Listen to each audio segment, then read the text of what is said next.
What does it mean to be called crazy in a crazy world? Listen to Madness Radio, voices and visions from outside mental health.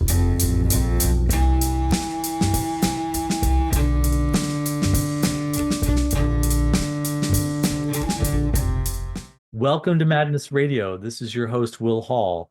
And today we are joined with Jessica Gallinger. Jessica, welcome back to Madness Radio. Thanks, Will. It's great to have you. You've been hosting some Madness Radio shows in the past and going to be hosting some more in the future. You're the producer of Madness Radio, and you have a special treat for us. What have you got for us today, Jessica? I have a collection of audio recordings, interviews done at MadCamp 2024. And we're also very honored to have in the Madness Radio studio, Dina Tyler. Welcome to Madness Radio, Dina Tyler. Oh, it's so great to be here and so wonderful to be able to have a chance to talk about Mad Camp 1, 2, and 3. We're going to be hearing from Dina a little bit later, but maybe Jessica, we could start with you. Tell us about your Mad Camp experience, or maybe just tell us in your words, now that you've been there, what is this thing called Mad Camp that we're talking about? Ooh, Mad Camp is a wilderness space for mad people and psychiatric survivors to come together and share our healing practices and to have meaningful conversations and just to sit in the sun and be in the pool and enjoy being alive and enjoy connection. Yeah, enjoy being alive and enjoy connection. I think that's great. Absolutely. Mission accomplished 2024. What was the high point for you for Mad Camp 2024? It's hard to pick out one particular moment. I think I enjoyed meeting the variety of people. There's such an assortment of different kinds of folks with different life experiences, but we all have this shared set of values, perhaps, or a common experience that bridges all of these differences between us. So I'm not sure I can pick out a moment, but it's more, when I think about it, the rainbow of different kinds of folks that I got to meet, which made the event really special for me. It's a rainbow with an especially large helping of the eccentric outsider freak flag flying survivor types, which is exactly what we wanted. Yeah. Individuals, people who think for themselves and have their own way of perceiving and navigating the world, which is refreshing. And people say, well, what happens if there's difficulty? And we just deal with it. It's not like a crisis sanctuary, but it's a place where we're just really real that, yeah, sometimes we have a hard time and people are welcome to just be in their tents or be withdrawn or disconnected or whatever they want. Reach out and connect. Or reach out and however they want to. Yeah. And just some of the basics. I think we had about 40 people last year. It's at a retreat center, a rustic summer camp retreat center with a very, very nice lodge with air conditioning. We had catered food, and we raised many thousands of dollars just through grassroots donations, which we're still asking for donations if people want to donate. We raised many thousands of dollars to pay for scholarships. So everybody who wanted a scholarship to come could get a scholarship, including, people from other countries. Yeah, and we don't accept any funding from any sources because we chose that we wanted to be able to create Mad Camp in the way that, was within full integrity of what we envisioned and not have anyone really telling us what to do or how we need to go about this thing. And so we just totally raised it by people out of the kindness of their own hearts, seeing the vision and knowing that no one is being paid. Everybody is volunteers to organize this, and no one gets any special treatment or discounts. Just all the money that is raised goes directly to those people that need a scholarship to be able to attend. Yeah. And in terms of what happens, you could set up an event like this and have speakers and workshop, like a conference style keynotes, and have a whole structured curriculum or presentations, but we just said, look, we just want to gather people, and then people can create from whatever they want to create from to just do different kinds of offerings. I think we had more than 30 different events that were happening. I want to get together and do puzzles with somebody, or I want to talk about my family, or I want to offer yoga. What were some of the other things that got offered? There was poetry writing workshop. There was workshops on Kundalini meditation. There was yoga. There was the high intensity interval training. There was hikes in the woods. There was all kinds of crafts. And just basically the offerings are, on the spot, whatever anybody kind of has, been thinking they wanted to try out, offering to other people about their skills, their knowledge, their wisdom, what's in their heart, their creativity. And so it really is quite open to what somebody feels moved or drawn to offer in that moment. And so it brings out this like total sense of authenticity and creativity of the person. And we just want people to show up with their full selves. Yeah, and one of the things that was so great about last year was that we had a friend and colleague of mine from Austria joined us in California and said he wants to organize Mad Camp in Europe in 2025. So this year, 2025, there's Mad Camp Austria. So if you're looking for something like this in Europe, it's happening. And the websites are madcamp.net and madcampeurope.net. I think one of the high points that comes to mind for me is I organized a big treasure hunt the first year, and I had all these different clues that people had to find. It was really fun. I made silly poems for all the different clues, and I put things different places, and they had to march out in the woods, and they had to look under sculptures and inside of books, and there was a library, so I went really, really into the library treasure hunt part, and that was really fun. Because there's a red book, in the library, the Carl Jung. There was, yeah, that's interesting because the space, the venue, Four Springs Retreat, was actually founded by this society of Jungian psychologists, several of whom were actually patients of Jung. This is totally wild. We didn't even know this thing existed. We just sort of found it. And they would travel to Europe and do sessions with Jung. And then they founded a psychological society that did all kinds of different metaphysical, spiritual, religious, psychological studies and had study groups. And they had this little rustic retreat center. And it's all except for the lodge, it's all the original buildings and everything. There's this library that's very heavy on psychology books from the 50s and 60s.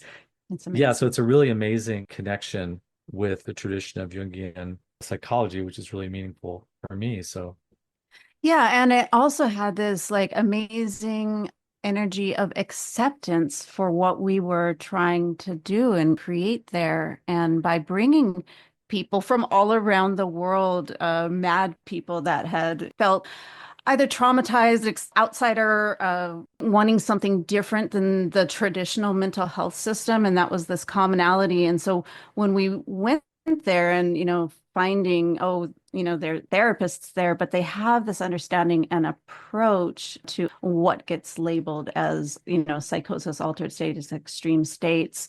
They were understanding that we needed a place to gather.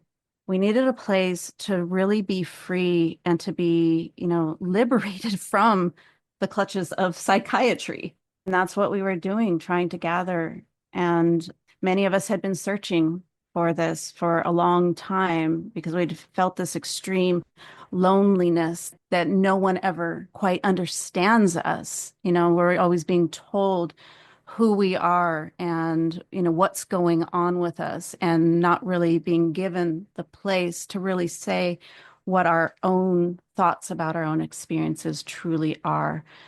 And this is why, like when I started thinking about creating a space like this many, many years ago, I had been mentored by Jay Mahler. I had been, searching for other psych survivors for many years and hadn't found anybody in person.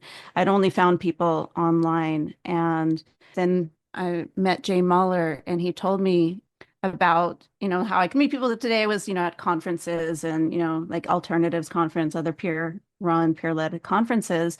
However, there were like constraints because of, funding and contracts and the ability to organize what we wanted to do. And he told me about how in the original early days of the psychiatric survivor movement that they used to gather at campgrounds I always was envious of what the kind of conversations that you could have around a campfire or at the pool Yeah, because at Mad Camp, we literally have conversations around a campfire. and the pool.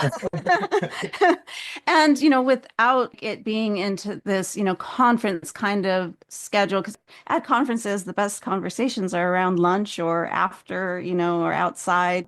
And so I really, really wanted to be around people again in person with the freedom to be able to have the kinds of conversations that I wanted to have, to be able to talk about oppression and not have to change the wording in a workshop title in order to get accepted, in order to be able to meet people, So I really valued that we could create this space for people to come together. And so, Jessica, you interviewed a bunch of people at Mad Camp. How was that? Yeah, so I interviewed mostly folks who ran workshops and I asked them what brought them to the topic or developing that skill, knowledge, expertise. I asked them how the workshop went and just got them to talk for a couple of minutes about that experience. I also interviewed people who attended workshops and asked similar questions. You'll get to hear for yourself in just a couple of minutes.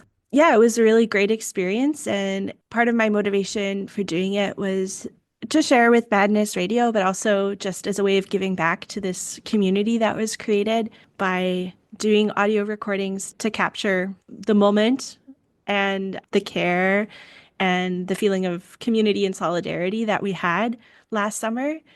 Fantastic. It's so great that you did that. So Thank you so much, Jessica. yeah, so through the magic of radio, let's listen to those interviews and people can check out madcamp.net, Madcamp Europe. The scholarships are available. And most importantly, we wouldn't be able to do the scholarships without donations. We've raised, I guess, more than $10,000 at this point. We've been able to fund 100% of all the requests for scholarships. We didn't have to turn anybody down or give anybody less of a scholarship than they needed for the ticket price. So we're really grateful for that. And you can go and make a donation if you want to support this and be part of it. So let's listen to the interviews. My name's Nancy, and this is my second time at Mad Camp, actually. I was at the first camp last year. This year I did a workshop called Comedy and Tragedy and how we use comedy for healing in our lives or to tell our story. We talked a lot about how comedy is used and how it can be used to hurt. If you're punching down on people who are oppressed or even punching up on, power, you have to be obviously careful with that as well. But the most important thing is how with mental health issues it can cut through the sort of static conversation that happens about mental health and bring some new energy. There's a lot of energy in comedy. One of my heroes is Maria Bamford, who was in a psych ward, and I think she's been working for about 25 years in comedy and is a psych survivor and describes herself as that. And so I was really impressed with her work and how much it touched me.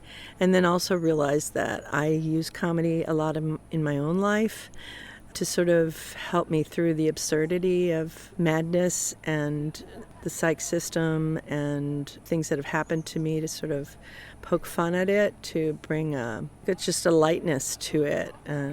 Not only lightness as far as the opposite of heavy, but also to bring a light and shine it into what's really going on and what I might have felt that people were thinking or what I was thinking at the moment through my psych experiences. And also it's just really helped to empower me as far as my voice. It's made my voice stronger, I think, to talk about comedy and how it's used. But I think it can also be used as a negative in that people, myself included, can use it to kind of control the situation by making fun of certain things and then skewing the conversation into a certain way, taking control of the situations. So I think it is something you want to be careful with in using it, especially talking about surviving psychiatric experiences. I also work as a social worker, so have seen a lot of despair and challenging experiences, and I've found comedy after I work is essential as some people think like having a beer after work is. For me, it's basically watching a comedy or a comedian and being able to laugh and getting that sort of negative, or what we call negative energy, out of my body after a long day of work. So I'm just really grateful for it, and I wanted to share that. And it seems as though people were really receptive to it. We went around the room and talked about why we're interested in comedy or how it has played out in our lives, and it was great to hear everybody's take on it. And that's one of the things I love about Mad Camp, is that it's all individualized experiences that are shared, and it enriches all of us. Okay, well, I'm Carol Jean Patterson here at Mad Camp, and I gave a workshop called Sound Bath Meditation, and it started with a guided meditation and using my voice to bathe people in sound, and then we got people using their voices, and we did vowel sounds, and then we sang people's names to them. And so they got to experience and bathe in the vibration of their name. And what was really interesting is some of them chose a different name or a different word, and so they chose their own vibration. And I was thrilled. People were enthusiastic. Their voices were big, and we need to have big voices in this movement to share our unique perspective. Can you give an example of some of the sounding, just so people have an idea of what it is? Yeah. Mm-hmm. So the names that people vibrate into: love, Om, their favorite name that they weren't given at birth, or daddy. Has this been part of your healing journey, or have you found that other people receive healing through this?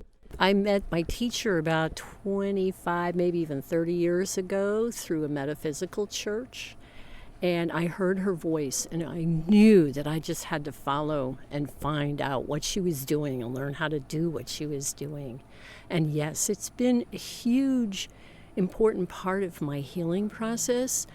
Part of the reason I introduce myself with my middle name is because I see that's about embracing all of me and embracing the madness, the part that I think is really healing for society.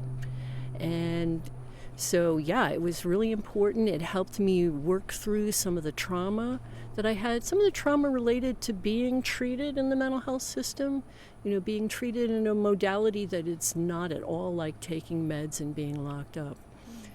And about expressing myself and trusting. Yeah. Jolene, can you tell us about the workshop that you just facilitated? Oh, of course. I ran a free writing workshop, which I learned from a teacher named Robert Harry years ago. And in the workshop, I read a poem, and then everybody writes for 15 minutes. And then I read a second poem, and we write for another 15 minutes. And then every person gets to share one of the two writings and receives only positive feedback from anybody in the group who has a comment. And I find that it brings people closer together, it encourages dialogue, and it gives people a lot of freedom to just tell you who they are in that moment. And you wrote a piece that you're going to read for us. Oh, yes, this is what I wrote during my free write. Oh, to love wild with the abandon of a child or a wild swan. Nothing to fear, nothing to hold back. A full-throttled love, full speed ahead. I have been the recipient of such love many times, many lifetimes. But how often did I miss it?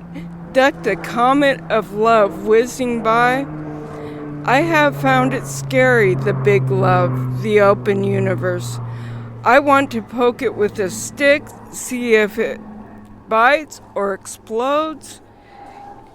Instead of surfing from sadness to sadness, from loneliness to loneliness, changing suffering. And what has it got me? A handful of dust, an empty chest. But still, in that empty chest, a glimmer, a spark, and even though I am afraid, maybe one day I should, with my shaking hands, light a match and hold it in the center, a little flame, feed it cheese and crackers and Hafiz poems, tinder and breath, a gentle blow so the oxygen of life feeds the flames, feeds it until it catches, feeds it until it roars. A fireball of love in my heart, big enough to blow up, sending sparks of love into the entire universe, big enough for even you to feel. Do you feel it, my love? Big enough to hold everything you can throw into it. Your hate, your fear, your anger. Throw them in, all of them, and watch them burn. Watch them purify. And then we can make s'mores and hot dogs as we watch the embers die, as we cuddle, then sleep. And you wrote this poem in 15 minutes, is that right? 15 minutes, yeah, that was a 15-minute free write that I read. Okay, I'm going to ask the first question I meant to ask, and then I jump to the second question. So just how do you want to introduce yourself? Okay, I'm Jolene, and I am a MAD person at MAD Camp. And we started MAD Camp 2 days ago. And when I got here, it was my second year, and I had missed every single person who I knew from here for the entire year, every day. And I just am so blessed to be back with my MAD Camp friends. Hi, my name is Philip. I come from Vienna, Austria. I am a mental health nurse. I'm also a psych survivor, and consider myself a human being overall. And glad and proud to be participating in my first med camp. So I found your introduction to the group really powerful. Do you remember what you said about people being able to approach you?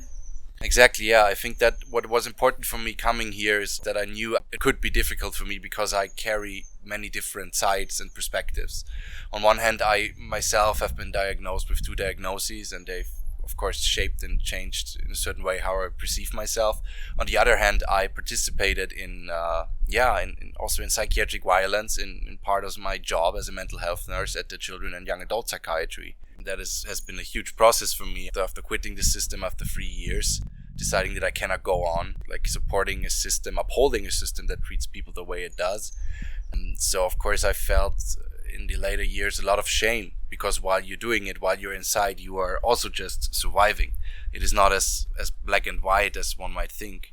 And for me it was important to clear the air with the group, because I knew that there were people in the room who had suffered also severely under the violence that was inflicted on them by the system. And I think part of owning up to what I did is to feeling like obligated to open up a space for those people to come to me and talk and ask, hey, why did you do that?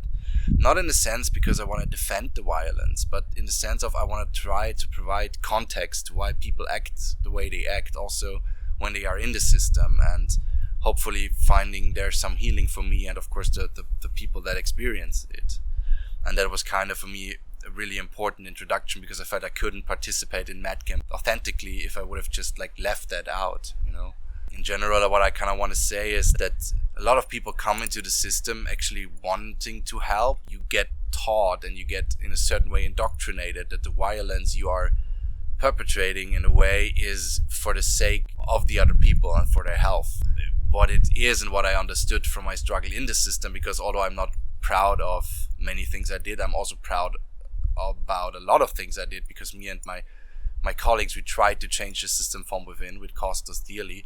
But what I understood was that it was not about the mad people being the problem, but the system being completely incompetent in dealing with the experiences those people had.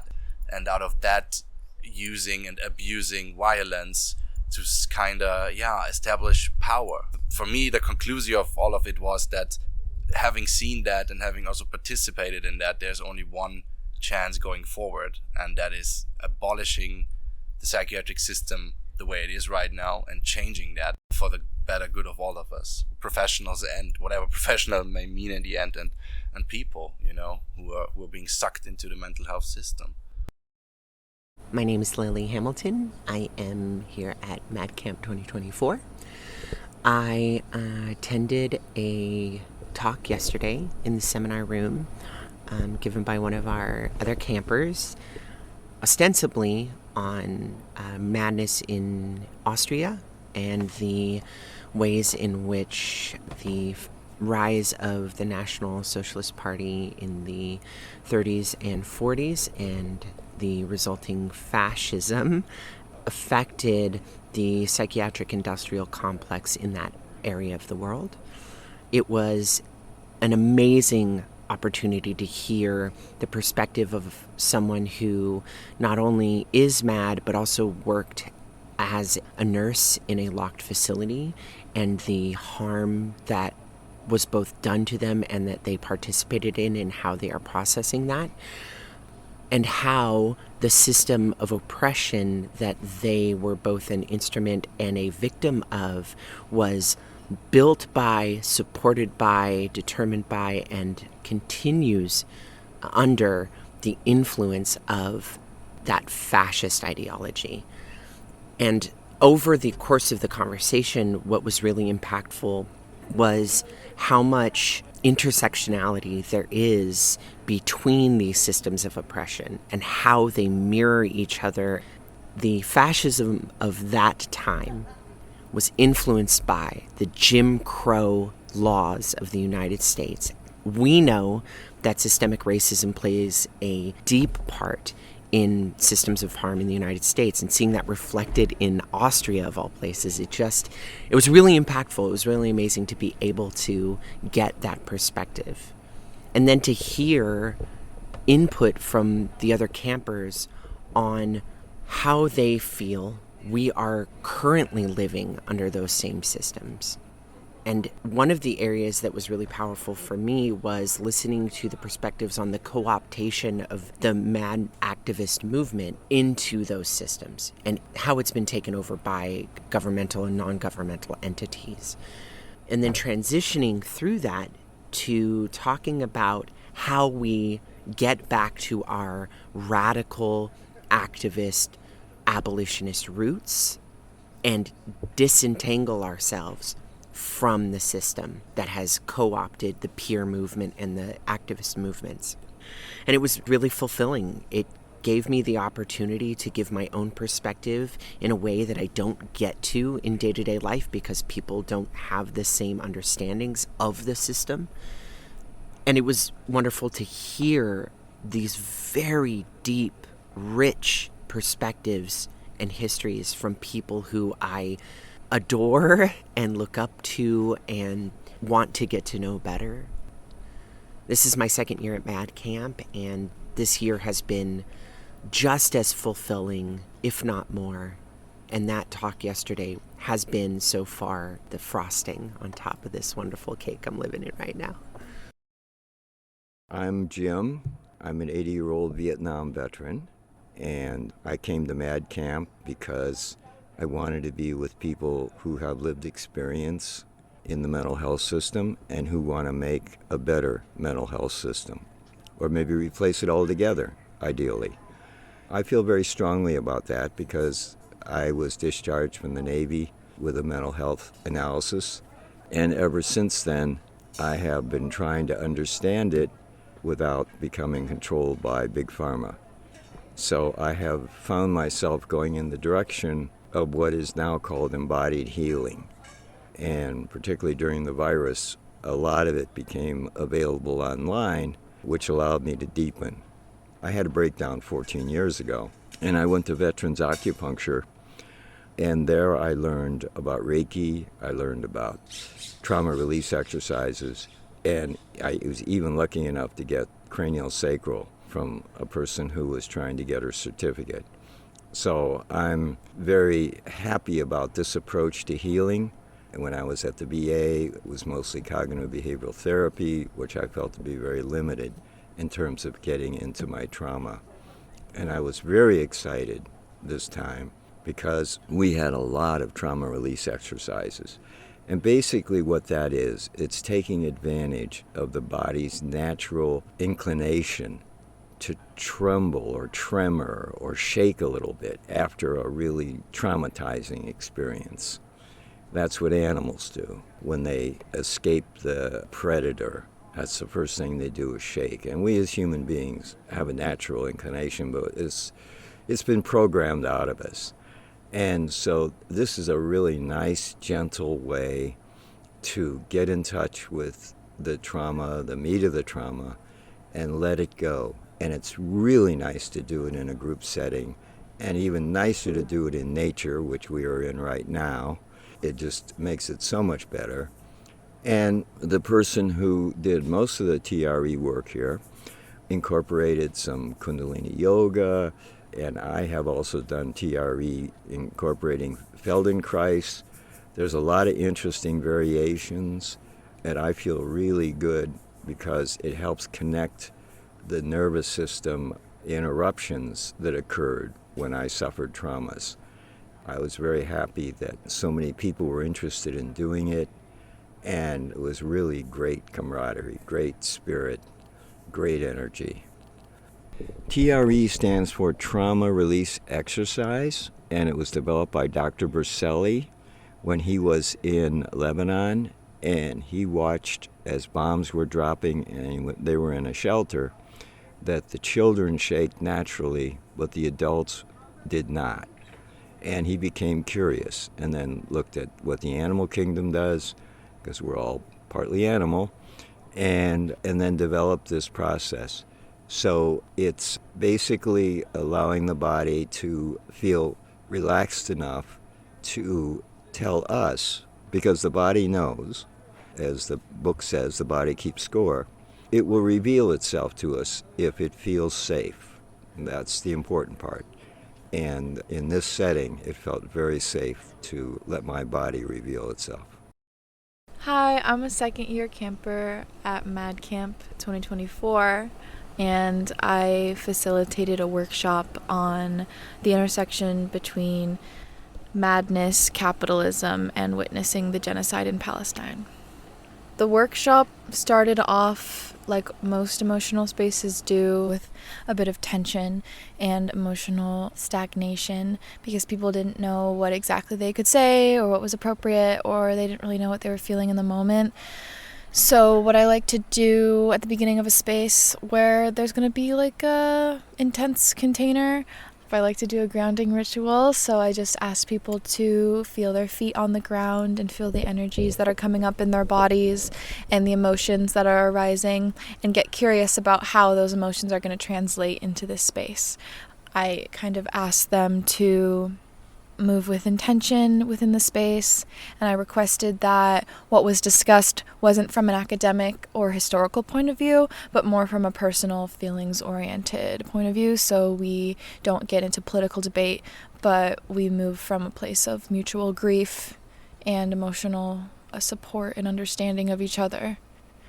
It exceeded my expectations. At first, it moved slowly. People, again, were just starting to get their grounding. As time went on, and as people shared more and more, people were crying. People were speaking about their grief. We just got a vast variety of points of view that I found really enriching. For me, the connection between Palestine and madness, I was very emotional during the talk at a certain point, so I got it out very strongly. Essentially, what's happening in Palestine is madness. The disconnectedness that we all feel from witnessing that trauma is a form of madness, and it feels like the only two options that we have in witnessing this genocide and being aware during this time are two spectrums of madness. One is complete disconnectedness and complete disassociation from reality, and then one is just delving into the insanity of witnessing what's going on. And I've had a lot of trouble personally knowing what to do and how to live. I'm 21, so I feel like I don't have a lot of time and experience with big worldly events to know what the vibe is, but as we know from history, the young people, because of our what some might call naivete. We're not jaded to the events of the world, so when we witness them, we feel it very powerfully. The youth are often the ones asking the most questions, like, what's going on? Why isn't anyone doing anything? I don't understand. What's happening, you guys? And that's how I felt personally. Why aren't we all putting a bunch of energy into this right now? And my Instagram feed now is all people in Palestine asking for money. So while I've been here, whenever I check Instagram, I see somebody in desperate need of my support, and then I turn off my phone and I'm back in this reality. That does something to your brain, and it's affected me. So I brought it into the space to discuss that. I'm Maria Isabel Canton. This is my second year in Mad Camp, and I'm Nicaraguan. Great. And I believe you're the travel coordinator, is that right? That's correct. That's a role I volunteer for because I feel that's a meaningful way I can contribute to Mad Camp happening. You and I had some text and phone correspondence before the event, and you'd helped me figure out a ride partway, but my flight was canceled and I got rebooked to fly 8 hours later, and all the public transit that I was planning to take to get up here closed down. And I was in a bit of a panic at the airport. I thought I might not even make it. I had kind of accepted that I was going to have to fly back home and not make the connection. And then we found a solution. Do you want to tell us what the solution was? So when I got your message, that's the moment that Operation Rescue started. So that was basically me just sharing with everybody the message I had just got, and waiting for your response. You didn't know if you were gonna just proceed with the effort of coming or fly back home. And yes, I just started asking people, and then one of our fellow Mad Campers offered her efforts in riding a car, but she didn't have a car here.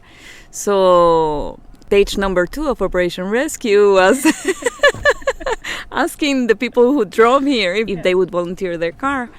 Fortunately, we're in Mad Camp, so we just knew there was one of us out there who needed to get here, and we just did the right thing. You and another Mad Camper drove to come and pick me up. And how long did it take you to drive out there? It's worth saying that when the fellow Mad Camper offer riding, I'm like, okay, I'm going with you because I'm not going to let you drive by yourself at 10:40 p.m. And the ride was an hour and 45 minutes. So the whole trip was about 3.5 hours. In the middle of the night, you drove out to get me from San Francisco, which is incredible. So thank you so much. Thank you for just, getting on that journey and making it to Mad Camp, because Mad Camp is better with you here. So you've been listening to some interviews with participants from Mad Camp 2024. Check out the madcamp.net website and the madcampeurope.net websites for upcoming Mad Camps. And we're going to close out this episode first by thanking you, Jessica, for organizing today's show and conducting all those interviews. Thank you for doing that. My pleasure. I'd like to thank the interviewees of all those workshops for sharing their voices with us. Yes, and thank you, Dina Tyler, for joining us today in the Madness Radio studio. Thank you, Jessica and Will. And this has just been an amazing experience. And just a shout out to all the Mad Camp people that have attended both years. And it has just been amazing to meet everyone and have everybody share their gifts. Thank you. And we have one special surprise for everybody for the closing music for today's episode. We have harp music from Sarah Harper, who is one of the participants of Mad Camp, incredible musician, singer, songwriter. And Sarah performed this song live for us at the open mic, and it was just phenomenal. Thank you, Sarah. And the name of the song is Checkpoints. So thanks for joining us today on Madness Radio, Dina Tyler and Jessica Gallinger. And please check out the madcamp.net website and the madcampeurope.net website. And it's not too late to make a donation to make the scholarships happen. So please donate to Mad Camp, and maybe we'll see you there.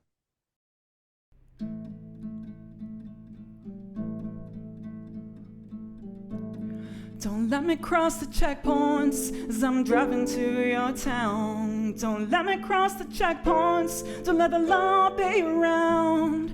I don't think that you will save me if they try and take me away. But you took my heart and childhood, and that's where it's always stayed. We'll meet up at a Starbucks, and I swear I'll be polite. Won't cry, won't scream, won't make a scene, won't say a word about your wife. 'Cause none of that shit matters when they want our world to end. So sit and smile and talk a while and try to be your friend.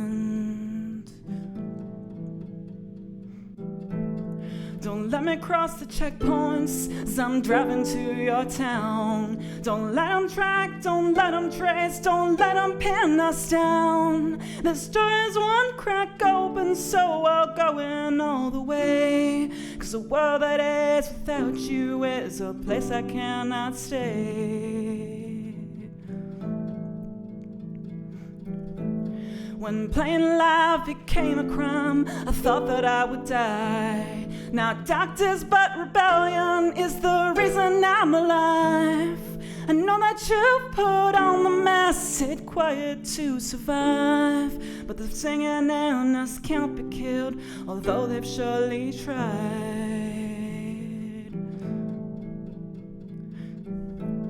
I know some people out there who are planning for the worst. So if Victoria comes to here, they'll have their own land first. The building drops and homes and worlds, a place to hide away. But a world that is without you is a place I cannot stay.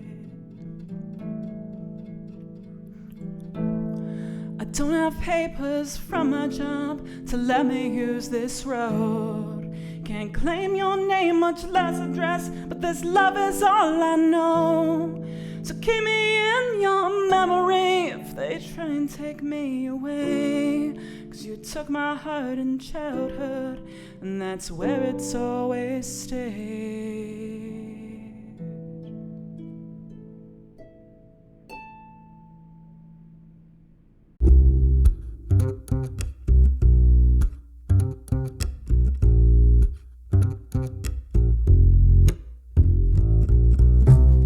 What does it mean to be called crazy in a crazy world? Listen to Madness Radio, voices and visions from outside mental health.